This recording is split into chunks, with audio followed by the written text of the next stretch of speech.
ବୁଦୁ ବୁଦୁକିଆ ଅନାବନା ଗଛରେ ଭର୍ତ୍ତି ଛୋଟ ପାହାଡ଼ଟିଏ। ପାହାଡ଼ ତଳକୁ ବିରାଟ ଏକ ବଣ। ବଣଟି ବଡ଼ ବଡ଼ ଗଛରେ ଭର୍ତ୍ତି। ବଣର ଗୋଟିଏ ପଟକୁ ଛୋଟ ସୁନ୍ଦର ଏକ ପୋଖରୀ। ପୋଖରୀ ଧାରକୁ ଲାଗି ସରୁ ଚଲା ରାସ୍ତାଟିଏ ଲମ୍ବି ଯାଇଛି କାହିଁ କେତେ ଦୂର। ପୋଖରୀଟି ବହୁ କାଳର ପୁରୁଣା। ସେହି ପୋଖରୀରେ ଗୋଟିଏ ବୁଢ଼ା କଇଁଛ ରହୁଥାଏ।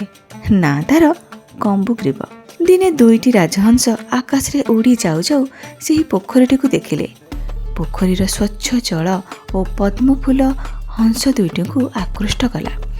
ସେହି ଦିନଠାରୁ ସେମାନେ ପ୍ରତିଦିନ ସେଠାକୁ ଆସି ପୋଖରୀରେ ପହଁରନ୍ତି ଓ ପଦ୍ମନାଡ଼ ଭାଙ୍ଗି ଖାଆନ୍ତି।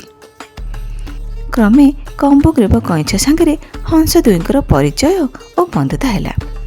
ହଂସ ଦୁଇଟି କମ୍ବୁଗ୍ରୀବ ସାଙ୍ଗରେ ପ୍ରତିଦିନ ଗଳ୍ପ କରନ୍ତି।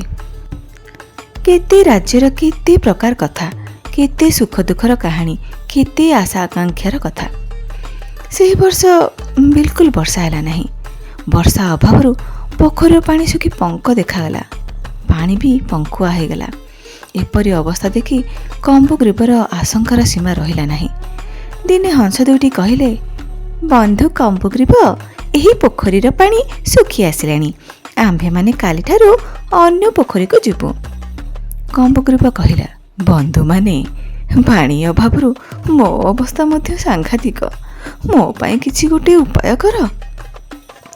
ହଂସମାନେ କହିଲେ, ବନ୍ଧୁ କମ୍ବୁଗ୍ରୀବ, ତୁମକୁ ଛାଡ଼ିଯିବା କଥା ଚିନ୍ତା କଲା ବେଳକୁ ଆମକୁ ମଧ୍ୟ ବହୁତ କଷ୍ଟ ହେଉଛି।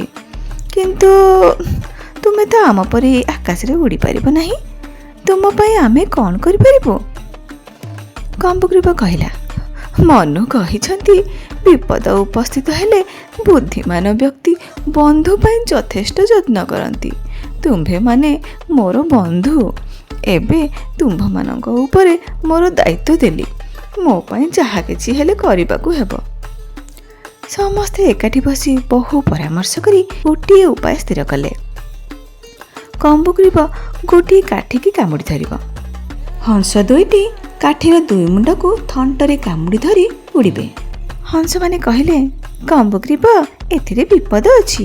ଉଡ଼ିବା ଆଗରୁ ବିପଦ ବିଷୟରେ କହିଦେଉଛୁ। ଉଡ଼ିବା ବେଳେ କଥା କହିବାକୁ ଚେଷ୍ଟା କରିବ ନାହିଁ। କଥା କହିଲେ ସର୍ବନାଶ। କମ୍ବୁଗ୍ରୀବ କହିଲା, ସେ ଦାୟିତ୍ୱ ମୋର। ସେ ବିଷୟରେ ତୁମ୍ଭେମାନେ ଚିନ୍ତା କରିବାର ଆବଶ୍ୟକତା ନାହିଁ। ବେଶ, ଏବେ ଚାଲ। କହି ହଂସ ଦୁଇଟି କମ୍ବୁଗ୍ରୀବ ନାମକ ବୁଢ଼ା କଇଁଛଟିକୁ ଧରି ଉଡ଼ି ଚାଲିଲେ। ପାହାଡ଼ ବଣ ଛାଡ଼ି ପଡ଼ିଆ ଉପରେ ଗାଁ ଉପର ଦେଇ ହଂସ ଦୁଇଟି ଉଡ଼ି ଚାଲିଥାନ୍ତି ବୁଢ଼ା କଇଁଛଟାକୁ ଧରି। ଏହି ଅଦ୍ଭୁତ କାଣ୍ଡ ଦେଖି ଗାଁ ପିଲାମାନେ ପାଟିତୁଣ୍ଡ ଆରମ୍ଭ କରିଦେଲେ। କି ଅଦ୍ଭୁତ କାଣ୍ଡ! ଦୁଇଟା ହଂସ ଗୋଟିଏ କଇଁଛକୁ ଧରି ଉଡ଼ି ଯାଉଛନ୍ତି। ଗାଁ ପିଲାଙ୍କର ପାଟିତୁଣ୍ଡ କମ୍ବୁଗ୍ରୀବ ଶୁଣିପାରିଲା। କିଏ ଏପରି ପାଟିତୁଣ୍ଡ କରୁଛନ୍ତି ଜାଣିବା ପାଇଁ ତାର ପ୍ରବଳ ଇଚ୍ଛା ହେଲା। ସେ ପଚାରିଲା, ବନ୍ଧୁ, ପାଟିତୁଣ୍ଡ? ପାଟିର କଥା ପାଟିରେ ରହିଲା, ଆଉ କହି ହେଲା ନାହିଁ। ନିମିଷକ ଭିତରେ କମ୍ବୁଗ୍ରୀବ ଧପାସ କରି ଆସି ମାଟିରେ ପଡ଼ିଲା।